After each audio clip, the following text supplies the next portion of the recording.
ნატოს გენერალური მდივნის ექსკლუზიური ინტერვიუ სპეციალურად კურიერისთვის. ჩვენი კორესპონდენტი ნათია გოქსაძე ანდერს ფოგ რასმუსენს ბათუმში გამგზავრებამდე ესაუბრა.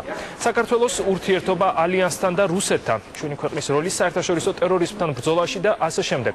სტუმარმა ბევრ საკითხზე გაამახვილა ყურადღება და საუბრისას ლიბიის თემასაც შეერხო. დიდი მადლობა ბატონო გენერალურ მდივანო, რომ ასეთი დატვირთული გრაფიკის მიუხედავად გამონახეთ დრო ჩვენთან სასაუბროდ. ჩემ პირველი კითხვა თქვენი განცხადებიდან გამომდინარეობს, გუშინაც და დღესაც თქვენ თქვით, რომ საქართველოს გაცილებით უფრო ახლოსაა ნატოსთან ახლა, ვიდრე ბუქარესტის სამიტის დროს. აქედან გამომდინარე მინდა გკითხოთ, რა მოლოდინი შეიძლება გქონდეს თბილისის ჩიკაგოს სამიტის წინ და შეიძლება თუ არა ნატო-საქართველოს ურთიერთობები ახალ ეტაპზე გადავიდეს.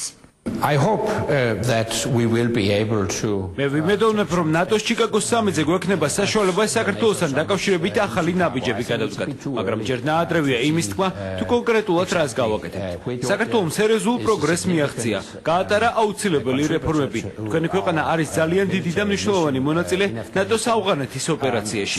საქართველოს დაამტკიცა, რომ ალიანსის ძლიერი მოკავშირეა. Has demonstrated a strong commitment to our alliance. Russian authorities repeatedly said that their main achievement is. რუსი მაღალჩინოსნები ღიად ამბობენ, რომ ბუქარესტის გადაწყვეტილება მათი წარმატებული საგარეო პოლიტიკის შედეგია. შეიძლება თუ არა ჩიკაგოშიც დავინახოთ მოსკოვის გავლენა. აქვე მინდა გკითხოთ რუსეთის მიერ ოკუპირებულ რეგიონებზეც ნატო მხარს უჭერს საქართველოს ტერიტორიულ მთლიანობას და მოუწოდებს რუსეთს გააუქმოს აფხაზეთისა და ოსეთის აღიარება. მაგრამ ექსპერტები ფიქრობენ, რომ შესაძლოა რუსეთმა დროთა განმავლობაში გავლენა ალიანსზეც მოახდინოს და შეცვალოს ნატოს დამოკიდებულება საქართველოს ტერიტორიული მთლიანობის მიმართ. როგორ უყურებთ ამ საკითხს? Territorial integrity. How could you comment on it? I can be very clear. მე ძალიან ნათლად გეტყვით, ალიანსის არაწევრ ქვეყანას არ შეუძლია ნატოს გადაწყვეტილებებს ვეტო დაადოს. ნატო თავად გადაწყვეტს, ვინ გახდეს ალიანსის წევრი. ჩვენ საქართველოსთან თანამშრომლობის ძალიან კარგი ფორმატი გვაქვს და მუშაობას ასე განმოგრძობთ. And we will continue on that path. არ შემიძლია არ გითხოთ ლიბიაზეც. ძალიან მძიმე და დაძაბული დისკუსია იყო მანამდე, ვიდრე ლიბიის კამპანია დაიწყებოდა. მაინტერესებს თქვენი აზრი, მოიქცევა თუ არა ნატო იგივენაირად, თუ კი ანალოგიური სიტუაცია უახლოეს მომავალში სხვა ქვეყანაში შეიქმნება. First of all, I would like to stress that we have პირველ რიგში მინდა აღვნიშნო, რომ ნატო არაპირებს ჩაერიოს სხვა ქვეყნებშიც. ჩვენ ავიღეთ პასუხისმგებლობა ლიბიასთან დაკავშირებით, რადგან გაია რომ ამ საკითხზე მიიღო ისტორიული რეზოლუცია, რომელიც გულისხმობდა, რომ უნდა დაგვეცვა ლიბიის მშვიდობიანი მოსახლეობა. ჩვენ ეს წარმატებით განვახორციელებთ, მაგრამ არ ვაპირებთ სამხედრო ჩარევას სხვა ქვეყანაში. But we have no intentions to intervene in other countries.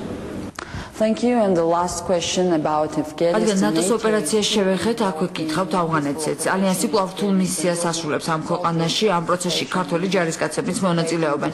რატომ არის ნატოსთვის ამ მისიის გაგრძელება ასეთი მნიშვნელოვანი? We are in Afghanistan. ჩვენ ავღანეთში იმისთვის ვართ, რომ ტერორისტებს იქ თავშესაფარი არ შეუქმნათ. ყველას გვახსოვს 11 სექტემბერი.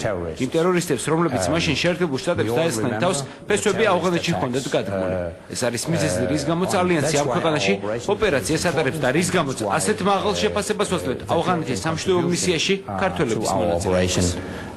Is so highly appreciated. Thank you, Mr. Secretary General. დიდი მადლობა კიდევ ერთხელ. From your tight agenda. Thank you. You're welcome. Thank you.